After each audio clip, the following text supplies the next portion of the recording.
Liz Jones. I am the Women Bike Manager here at the League, and I am here with two amazing women bike leaders here with We Bike NYC, Liz Jose and Casey Ashtonhurst.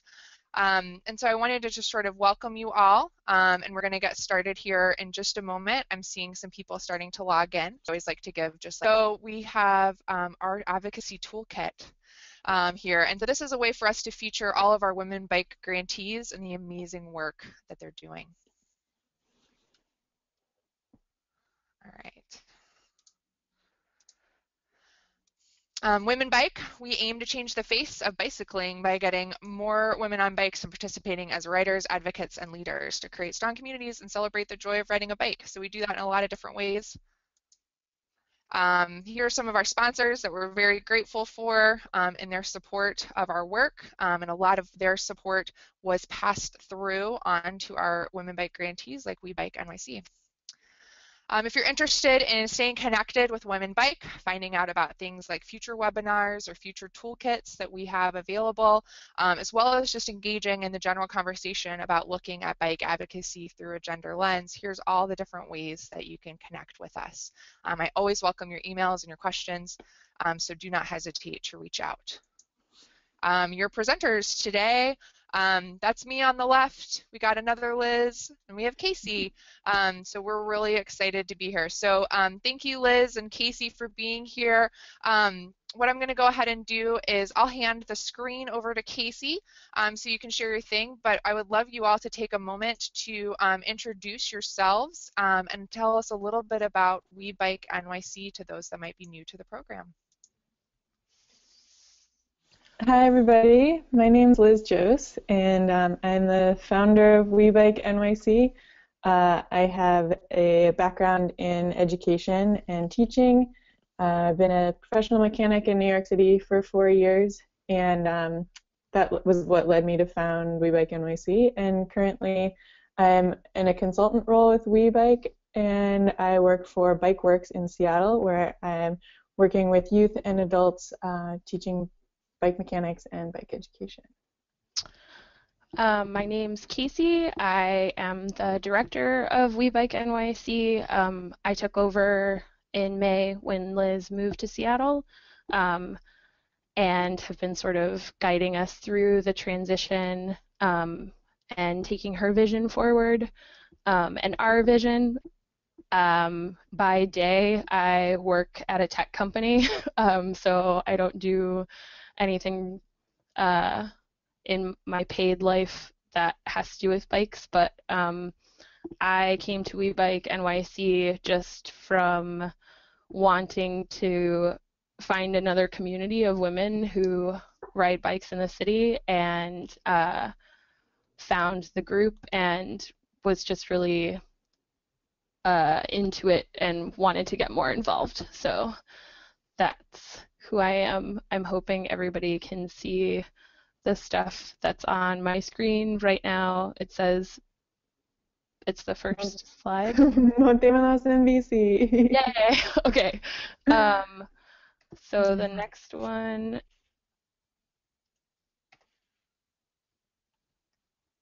Okay, so who we are, I guess I can introduce a little bit more about how we're structured and sort of how Mujeres en Movimiento is part of a larger structure of We Bike NYC. Early on in our genesis, I guess, we came up with a mission and vision that emphasized that we want to be a community of people who are women, female identifying, or gender nonconforming people who enjoy biking, and we want to aim to break down barriers in bicycling by having social rides, training rides, and mechanics workshops. Part of our vision statement is that we would like the cycling community to reflect the diversity of the city, which is why we have sort of the impetus to start a program like Mujeres en Movimiento, but we also have sort of a general ride program just called We Ride. We also have a program geared towards moms called Moms on Wheels. We run a few different Facebook groups for these different avenues to take our physical communities to a virtual space. And we also put out a monthly newsletter just to make sure everybody knows what we got going on and highlighting other things in the female bike community. Cool. So the next slide, I just want to talk a little bit about where we came from. And that's important because, like Casey said, we just started out as a group of women. I sent out an email and was like, who wants to have friends, basically.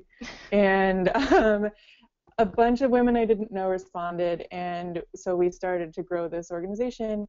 And we had, in the first year, we had a retreat where we spent an entire day and we sat down, everyone who was involved, who wanted to be involved, and talked about what we were doing and what we wanted to do. And that's where that vision statement came out of it, and really wanting the cycling community to reflect the diversity of New York City, which is an incredibly diverse space. And when we looked around the room, we saw a group of people who was diverse in many ways, but also very similar in many ways. We were all young people. We all owned our own bikes. So we sort of looked at each other and said, what connections do we have? What skills do we have that will allow us to reach out to different communities in New York City? And some of those skills were skills that I had as a professional mechanic and a fluent Spanish speaker. And so that sort of started me looking in the Spanish-speaking community and seeing what partnerships we could create there. So the reason we decided to reach out to Latino women in Corona, the particular area of New York City, was because I was at a happy hour for women in planning in New York City, and I met another woman who is Pirana, who is part of the Queens Museum of Art, and they had been doing a lot of programs around movement and getting people moving and making use of Flushing Meadows, which is one of the biggest parks in New York City. And so it seemed to really line up well with the stuff we were doing with WeBike and all the programming that we wanted to start. So that was sort of a serendipitous meeting, and how we started reaching out, given my skills and given that relationship, to women in Corona, Queens. 2 years later, having Liz move to Seattle has changed the program a bit, just because she does have a unique skill set in being a fluent Spanish-speaking female bike mechanic. Turns out those don't necessarily grow on trees. So the program sort of started as an Earn a Bike program and is in process of transitioning into more of a ride group. But it's been really amazing to see how excited and engaged the community is, and the women are doing a lot of things on their own. A lot of these women have stepped up in really incredible ways in terms of leadership, and developing those leadership skills in their community is something that I really want to continue to encourage. And they're just doing all kinds of things out there, and they had a full summer of programming. They went and did the Tour de Bronx here in New York completely just on their own. They've been doing a lot to maintain the program, and we've been working with them just to figure out sort of how to go forward now that the skill sets that we have changed. So I think Casey touched on this a little bit, that this is really difficult work and that not everyone has these skill sets that are necessary for engaging other populations that maybe don't look like you or don't speak the same language.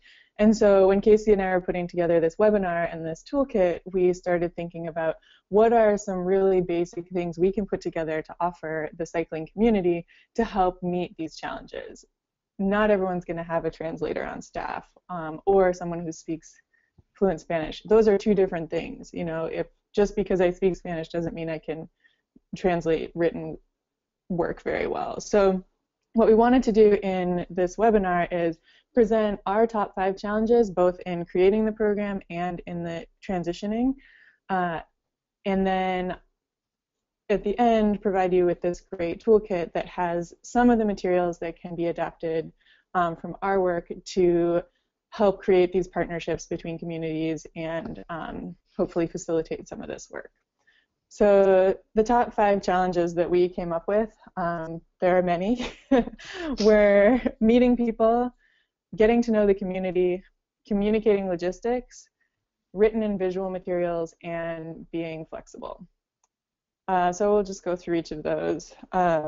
Meeting people was a big one. So I talked a little bit about meeting Pirana at the Queens Museum of Art, and they happen to be working with a community center called IMI, Immigrant Movement International.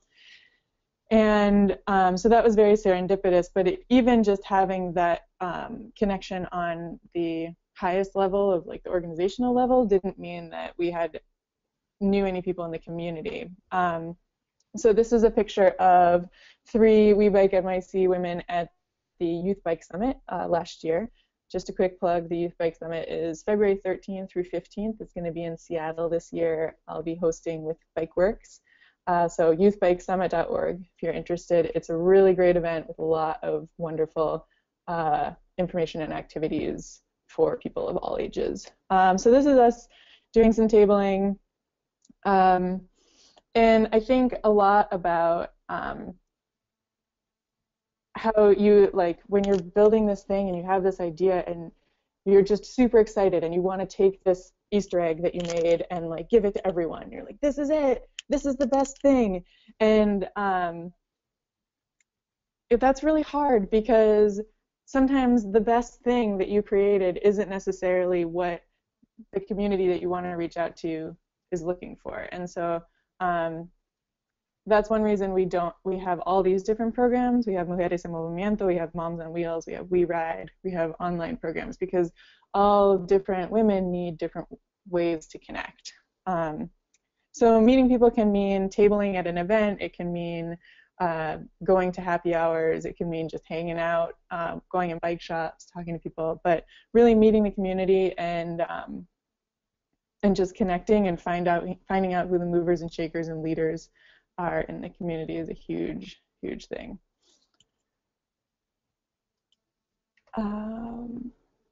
Yeah.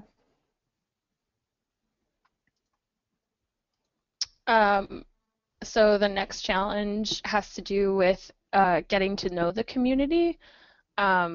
Just because you're partnering with an existing organization doesn't mean that anybody has done this before. So there are a lot of different strategies to use to get out there and really be able to listen to the community that you're trying to serve. One example of this is this photo of this is a Learn to Ride class. In the first round of Mujeres en Movimiento, we were so excited. We'd talked to the organizations. Everyone thought this would be a great idea. We would do an Earn a Bike class. So we got bikes donated from Brooklyn Cruiser, who was a really great company, local. And we had all these bikes, and we spent 10 weeks learning all the different parts of the bike, learning how to overhaul a hub, put together a bottom bracket, all these different things. It was so exciting, and I was like, we're killing it. This is the best. And then the last day of class came, and we gave everyone helmets and locks from Planet Bike. And a bunch of the women came up and they said, this is great. When are we going to learn to ride? So we had done all this work, and we had, I was making all these great connections with the community, and I had forgotten to ask this really, really important question of, like, do you know how to ride a bike? So even it's just this ongoing experience of, like, who are we working with? What do they want? What can I provide? How do we combine those things? So we ended up calling up Bike New York, who have great skills in teaching people how to learn to ride a bike, and we did some partnership programming with them, and this is one of the first classes. But so that just because you've got the organizational connection and you've met people doesn't mean that you get it yet. It's really Yeah. stressful.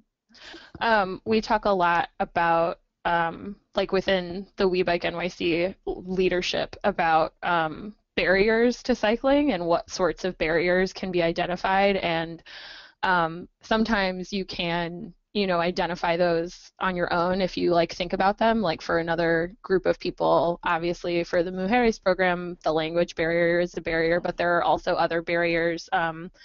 Geography can be a barrier. Just, the Flushing Meadows Park is one of the biggest, most beautiful parks in New York City, but that's an area of Queens that is not exactly super close to some of the other people that might be interested in doing organizing work there. So just how to figure out that stuff. Time can be a barrier, right? Like if you have a lot of people that are not, if especially in a volunteer organization, if you have people that are working varied schedules, it can be hard to find time that everybody's free. So those are also things that once you can think those things through on your own, but getting to know the community, it's really important because often they can also just tell you if you ask the right sorts of questions. So that's also something I think we've learned about. We should probably fly through these because I want to give you guys time to ask questions. But we'll go quick. So communicating logistics, obviously really hard, even if you speak the language, because for when I started, I was only in Queens 1 day a week, and so that was really difficult. We got a huge help from the Queens Museum of Art and the Immigrant Movement International staff at the start, and then we also had a really great leadership within the community who did a lot of the communicating, sort of in phone trees and things like that. And then the creation of the Mujeres en Movimiento Facebook group was a really great thing because all of a sudden we had a place where we could communicate to a lot of people quickly. I think it's been another challenge for Casey, which I'll let her share. I'm not a Spanish speaker. Yeah, in the sort of interim transition time, we've tried to tap into our volunteer base of women who ride with us, who are ride leaders with We Bike NYC, sort of the We Ride program, to be kind of bridges to go between the Mujeres en Movimiento ladies and sort of the greater, larger organization. But this can be a problem in relying on one single person, because if that person moves or that person again, it's an all-volunteer organization, those struggles sort of come up again. So I think I really love the Facebook group, and I can't sort of emphasize that enough, because even as somebody who's not a Spanish speaker, I can sort of lurk and see all the things that are going on with these ladies now, and then sort of just using whatever resources that you have. Even if you don't have somebody who can do a direct written translation, oftentimes you can say, hey, can you just email this person so they get the gist of whatever it is. But that is definitely something that has been difficult because of the language barrier. Written and visual materials is a huge one. I think it's not only about creating materials in the native language of the people you're working with, but also in creating materials where they can see themselves as part of the community you're trying to create. So I put this one up on the slide because I think it's a really funny example of a failure in our communication, because this was made by some of our collaborators at the Immigrant Movement International, and it's great, and they put it together, and they took the pictures, and they did the English translations, and it's pretty bad. This is probably what some of my Spanish translations look like. And we, it's just an example of we have all the skills between the two of us, and yet still sometimes we fall between the cracks with translations and things like that. So giving yourself enough time and really working to create materials where people can get information and can also see themselves. And then, and the last one, being flexible, I mean, has just been a huge part of this. Both in learning, like I was saying, learning the learn to ride, adding that into our curriculum, and letting this community take it on its own thing, you know. That can be one of the hardest things, is to step back and say, oh, I made this thing, I made this thing, I made this thing, and then realize, like, I didn't make any of this. This is happening on its own. But yeah, it can also be a super amazing thing to watch it sort of grow on its own. Like Liz really planted this seed with these ladies because, and we were able to do that because of her passion and her unique skill set. But that passion is sort of paying it forward and going through. I mean, I'm very invested in keeping this program going, and so all of these ladies in this slide are some of our leaders that are developing through the Mujeres program. This is them at the Tour de Bronx. They entirely went on their own. They didn't really ask me any questions about, they just like were like, hey, we're going, can you go? And I happened to not be available that day, but that they got there on their own. They did the whole thing and they're super excited is amazing. So part of being flexible is really going to them and asking them what they need. And so now I've been working with the leaders in the Mujeres community, just sort of figuring out, okay, now that it's sort of different, right? It's going to look different because Liz isn't here anymore, but what can we do to continue to support you? And working with them, making sure, I mean, we have some bikes at the Immigrant Movement International, making sure that those bikes are serviced is definitely something that We Bike NYC can help with. You know, different sort of producing these written and visual materials, making sure that they have supplies, things like that are things that we're doing now. But it's really about making sure that you have that flexibility and are communicating with the people in your program.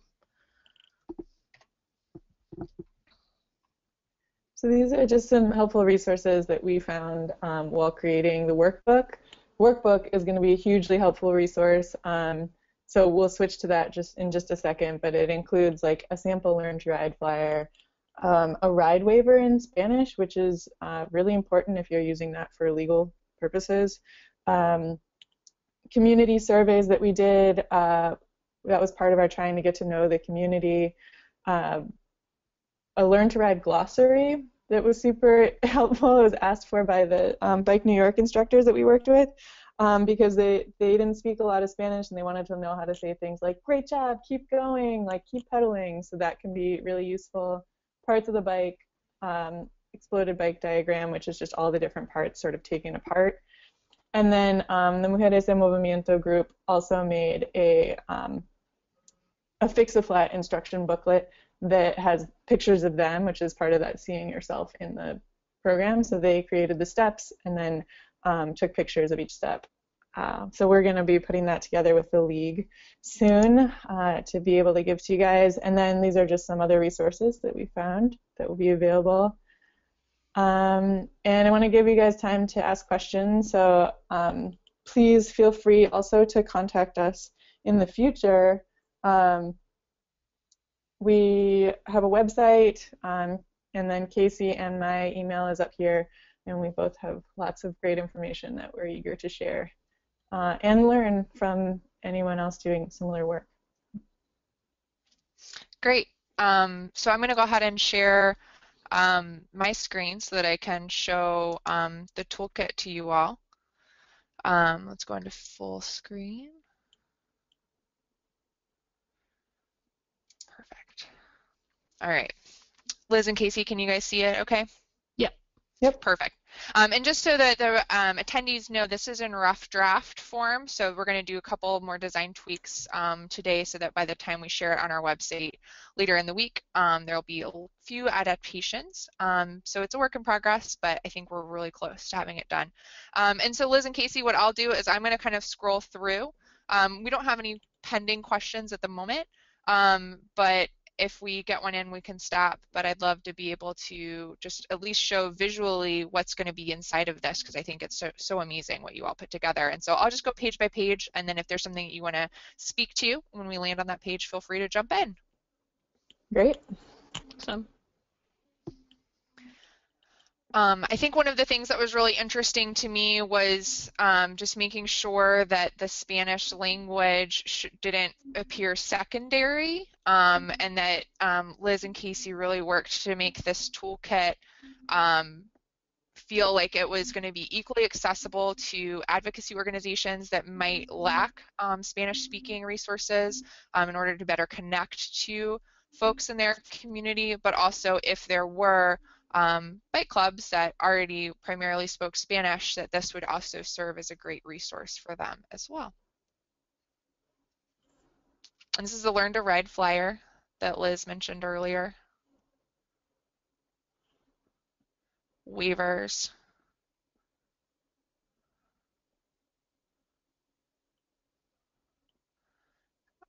Contact sheets. So I think things like this, being able to just put 2 languages on your contact sheet is something super simple that can really feel welcoming to more people in your community. So I think that's a really easy thing to do. Great. Community surveys, making sure you're continuing to do that listening, which I find really, really integral to creating great community-based programming. I love this picture. It's one of my favorites. It's hard, man. It is that really last hard. part is really hard. So you can see the same survey in English. This was the Spanish glossary that was mentioned earlier, which I think is also really great for non-Spanish speakers to be able to provide basic words of encouragement so that there is an attempt to communicate in someone's primary language.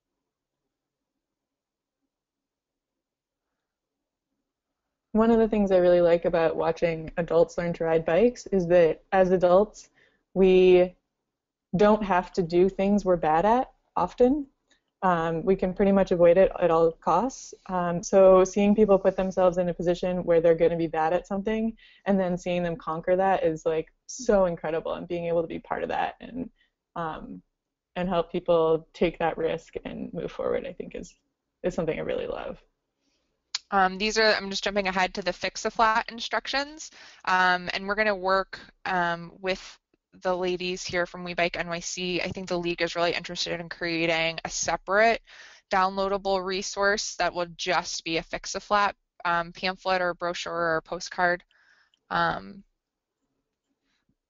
think I might have. And then again, the same resources that were shared. So I'm going to pop out of this mode and go to answer some questions. So were any of the women hesitant of getting involved in the program, or were there women that had concerns about road safety, and how did you overcome some of those concerns? Yeah, I mean, I think concerns about road safety are really relevant and smart, and there was a lot. So, and I think there still is. I think that's one of the things that was really cool about being able to work in Corona, was that we had Flushing Meadow Park right nearby, and so we started by just walking bikes to the park and then riding in the park. And then we'd ride a little farther in the park, and then we'd ride to the park. And then we did a Mother's Day ride where we had groups from all over New York converge on an island in the middle of the East River. And so that was the first time a lot of people had gone on bike lanes. And we went as a big group and rode on bike lanes to the park. It took us something like 2 hours to go 10 miles, or not 10 miles, 5 miles. So it took a while, but it was totally worth it, and everyone was together and felt safe. So I think there are a lot of concerns, and I can't stress enough how great and how much work the Immigrant Movement International and the women there did in recruiting their friends to join. So when we first started, we it was just a few women, probably 5 or 6 women, who were really excited about it. Just they had had bike experiences in the past and were really excited. And then there were probably 3 or 4 women in the group who had had bike experiences in the past and were really scared. Like one woman had flown over the handlebars when she was a kid and broken her teeth and not gotten on a bike since. So yeah, there was a lot of hesitancy, but I think that having this this community to learn and to grow in began to wash away a lot of that. And it was very, very different coming each week working on bikes in the classroom first and understanding, okay, this is how you fix a flat tire. This is what this does on the bike. This is actually what happens when I pull the brakes, and learning the mechanics, I think. And during that mechanic part, which is pretty low risk, building the community and building relationships, then by the time we got out on the road, we were all supporting each other. We all felt comfortable. We knew exactly what was going on with the bike, and I think that helped a lot in building up confidence in riding as a group. Awesome. I want to be cognizant of people's time, but know that we're going to make all of these resources available to you online via the Women Bike website here shortly by the end of the week. I want to thank Liz and Casey for all their hard work in assembling the toolkit, in collaborating with us, and being here today to share their stories. I know for me, as I'm getting to know the different efforts of advocacy across the nation, I think one of my big takeaways from today is something I think that Liz and Casey both sort of echoed, and it's that moment when you step back and you allow these communities to show leadership, and that's really what here at Women Bike we're invested in, is just making sure that there's opportunities for new voices in the bike movement to emerge, and that we're creating space for their vision and their perspective on biking to be relevant and addressed and heard. And I think We Bike NYC is just a shining example of that. And we can't wait to continue to collaborate to make these amazing Spanish language resources more widely available. So thank you. Any final thoughts, Liz or Casey? Thanks for having us. And yeah, I just want to say that if people have questions or want to collaborate or have thoughts or something, please do feel free to get in touch with us. Great. And like I said, we'll be posting a blog later in the week. Feel free to follow Women Bike on social media. That's where we usually broadcast out when we post new information. Thanks again, and I look forward to connecting with you all in the future. Take care.